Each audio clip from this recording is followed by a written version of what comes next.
بسم الله الرحمن الرحيم শুরু করছি পরম করুণাময় মহান আল্লাহ তাআলার নামে। والشمس وضحاها والقمر إذا تلاها কসম সূর্যের ও তার কিরণের, কসম রাতের যখন তা সূর্যের অনুগামী হয়। والنهار إذا جلاها والليل إذا يغشاها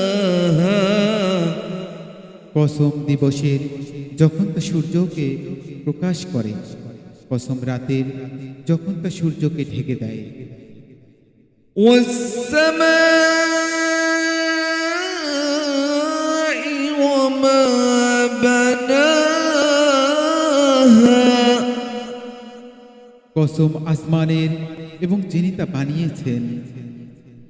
والأرض وما طحاها কসম জমিনের এবং যিনি তা বিস্তৃত করেছেন।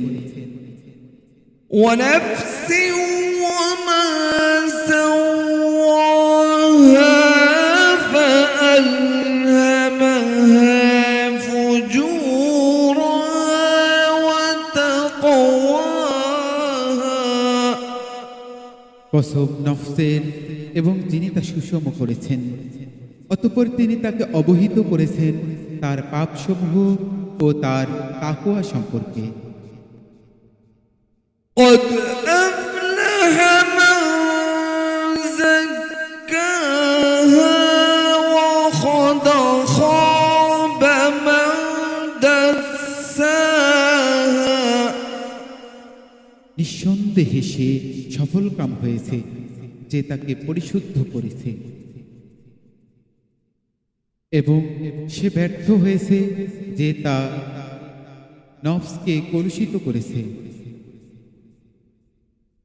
كذبت ثمود بطغواها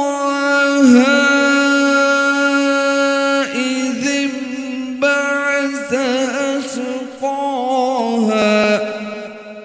সামুদ জাতি আপন অবাধ্যতাবশত অস্বীকার করেছিল যখন তাদের সর্বাধিক হতভাগা ব্যক্তিটি তৎপর হয়ে উঠল।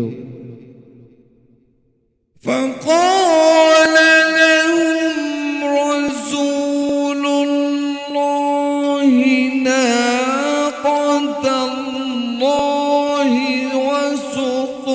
وسقياها তখন আল্লাহর রাসূল তাদেরকে বলেছিল, আল্লাহর স্ত্রী ও তার পানিপান সম্পর্কে সতর্ক হও। فكذبوه فعقروها فدمدم عليهم ربهم بذنبهم فسواها কিন্তু তারা তাকে অস্বীকার করল এবং স্ত্রীকে জবেহ করল, ফলে তাদের রব তাদের অপরাধের কারণে তাদেরকে সমূলে ধ্বংস করে দিলেন, অতঃপর তা একাকার করে দিলেন। ولا يخاف عقباها আর তিনি তার পরিণামকে ভয় করেন না। صدق الله العظيم ধন্যবাদ সকলকে সম্পূর্ণ শোনার জন্য। আসসালামু আলাইকুম ওয়া রাহমাতুল্লাহ।